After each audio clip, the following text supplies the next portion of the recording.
अस्सलाम वालेकुम, welcome to HSC food. आज हम लाए हैं आपके लिए जबरदस्त रेसिपी। आज हम बनाने जा रहे हैं प्याज के पकोड़े, या आप कहते हैं जी लच्छेदार पकोड़े। बहुत जबरदस्त तैयार होते हैं। पकोड़ों से हमारा जो है वो पुराना ताल्लुक है, तो जो मैं आपको रेसिपी दे रहा हूं, अगर आप इसको फॉलो करेंगे तो आपके जो पकोड़े होंगे वो जबरदस्त तैयार होंगे। अपनी इफ्तारी को चार चांद लगाएं, रमजान अल मुबारक आ रहा है। ये रेसिपी को बनाएं, फौरन से बनेंगे ना। आपके पकोड़े डलते साथ ही कढ़ाई में खुल जाएंगे और ना ही जो है वो पिलपिली से बनेंगे, बहुत जबरदस्त तैयार होंगे। तो चलिए जी स्टार्ट करते हैं रेसिपी को अल्लाह का नाम लेकर। बिस्मिल्लाहिर्रहमानिर्रहीम। तो व्यूअर्स, प्याज वाले पकोड़े या लच्छेदार पकोड़े बनाने के लिए सबसे पहले हमने एक अदद प्याज किया है। उसकी कटिंग बहुत इंपॉर्टेंट है। जो चीजें मैं बताऊंगा, जैसे बताऊंगा, अगर आप उसी तरीके से करेंगे तो प्याज वाले पकोड़े बहुत जबरदस्त बनेंगे।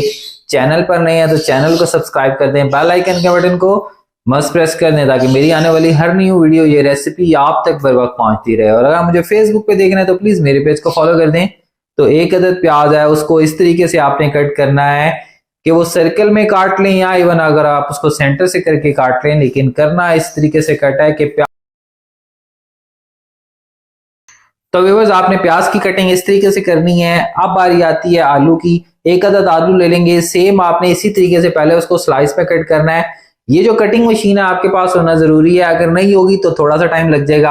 आप छुरी की मदद से, हाथ से भी सेम इसी तरीके से कटिंग कर सकते हैं, कोई प्रॉब्लम नहीं है। अगर मशीन होगी तो मिनटों का काम सेकंडों में हो जाएगा। आलूओं की भी आपने इस तरीके से कटिंग करनी है और सेम इसी वे में आपने उसको कट कर लेना। इसमें शामिल करेंगे पालक, तकरीबन 3 से 4 टेबल स्पून पालक के जो है वो हम शामिल कर देंगे। इसमें जो है वो हम ग्रीन अनियन भी शामिल करेंगे, तकरीबन 2 से 3 टेबल स्पून, वो भी इसमें शामिल कर देंगे। अब हम इसमें शामिल करेंगे ग्रीन चिलीज, और हम इसमें हरा धनिया शामिल करेंगे। तकरीबन ग्रीन चिलीज जो है वो 1 से 1.5 टेबल स्पून है, और जो धनिया है वो भी तकरीबन 2 1 टेबल स्पून धनिया बनता है, वो भी आप इसमें शामिल कर दें।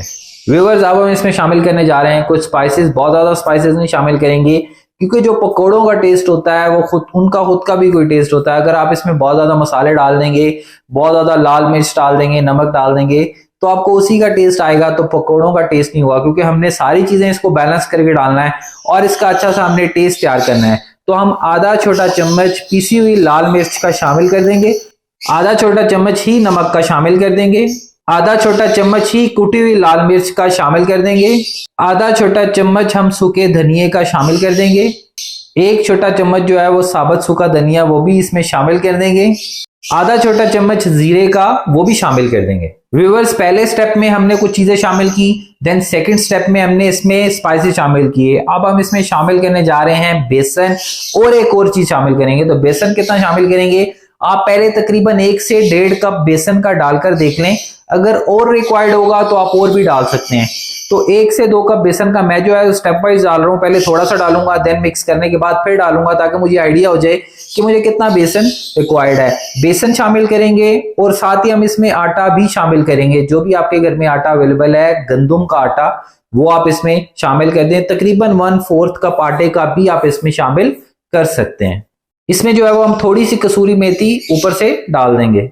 व्यूअर्स, सारी चीजें हमने शामिल कर दी हैं। अब हमने इसको अच्छे तरीके से मिक्स करना है, देन हमने इसमें पानी शामिल करना है। पानी कितना शामिल करेंगे, जितना रिक्वायर्ड होगा उतना ही पानी शामिल करेंगे। आपने कंसिस्टेंसी लाजमी देखनी है, जिस तरीके से मैं बना रहा होता हूँ। आपने वीडियो को कंप्लीट एंड तक तो फॉलो करना ही करना है, लेकिन फोकस्ड होकर देखना है कि जिस तरीके से शामिल की जा रही है आपने सेम उसी तरीके से शामिल करनी है। तो यकीन करें, आपकी इफ्तारी में जो पकोड़े बनने जा रहे हैं वो बहुत जबरदस्त तैयार होंगे, और आपके घर वाले तो कहेंगे कि जी हर इफ्तारी में जो है वो यही पकोड़े तैयार किए जाएं। पानी शामिल करेंगे और थोड़ा थोड़ा करके शामिल करेंगे, और इसका एक थिक सा जो है, बहुत ज्यादा थिक नहीं रखेंगे, लेकिन थिक सा जो है वो बैटर रेडी कर लेंगे। व्यूअर्स, बैटर रेडी हो चुका है। अब हम इसको फ्राई करने जाएंगे। फ्राई करने की भी ट्रिक है।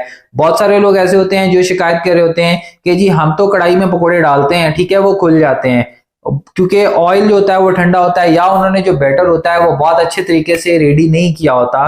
क्योंकि अगर आप बहुत ज्यादा मोटे मोटे चंक्स में करके आलू काट लेंगे, प्याज काट लेंगे, तो पकोड़े अच्छे नहीं तैयार होते जिस तरीके से मैंने आपको बताया है।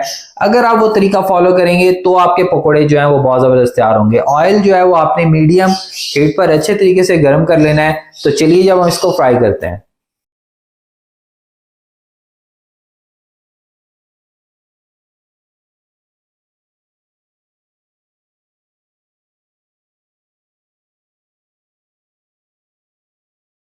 अल्हम्दुलिल्लाह व्यूवर्स, पकोड़े हमारे बेहतरीन तरीके से फ्राई हुए हैं। उम्मीद करता हूँ आपने वीडियो को कंप्लीट देखा होगा और एंड तक देखा होगा। अगर आप सेम इसी तरीके को फॉलो करते हुए रमजान में मजे मजे के पकोड़े बनाएंगे, अपने घर वालों के साथ इसको एंजॉय करेंगे।